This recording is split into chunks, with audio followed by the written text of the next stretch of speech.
Vamos a comenzar con el tema 7, aplicaciones para el análisis de datos con Python.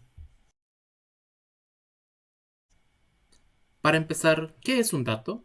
De acuerdo con Wikipedia, un dato es una representación simbólica, numérica, alfabética, algorítmica, espacial, etc., de un atributo o variable cuantitativa o cualitativa. Es decir, un dato es un objeto que representa algo de la realidad. Un conjunto de datos solo se convierte en información después de ser procesado, es decir, después de darles un orden y relacionarlos entre ellos.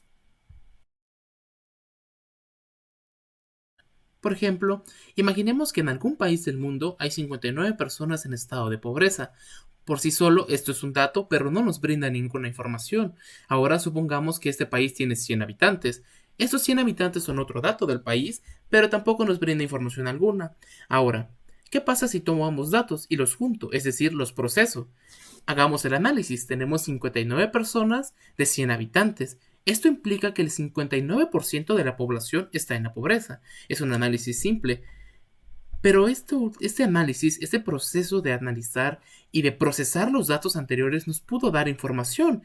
Y esta información es vital, ya que vemos que más de la mitad de la población de ese país está en la pobreza y por ende se le debería de recomendar a la persona que nos encargó analizar estos datos que debe implementar medidas para prevenir la pobreza.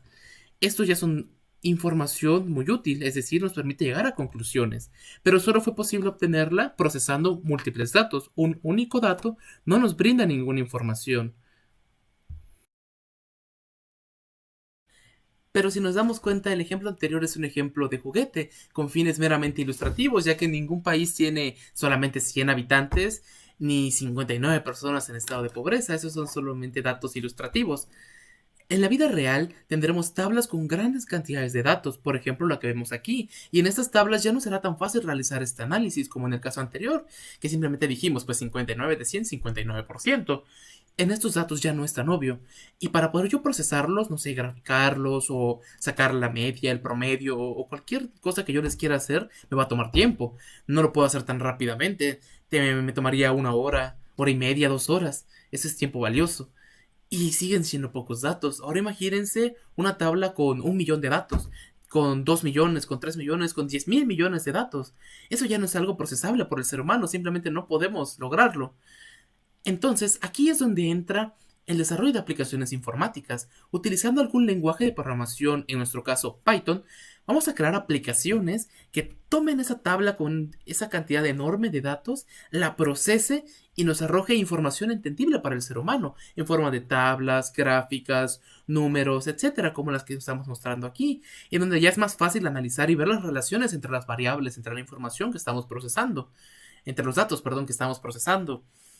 Y esto lo realizará en un tiempo relativamente corto. Por ejemplo, Python es un lenguaje muy eficiente. Puede analizar unos 10.000 datos en prácticamente nada de tiempo, en unos segundos, incluso minutos, algo que sería imposible para el ser humano. Y ahí la ventaja de crear estas aplicaciones, que para pocos datos es una ventaja y para muchos datos es una necesidad.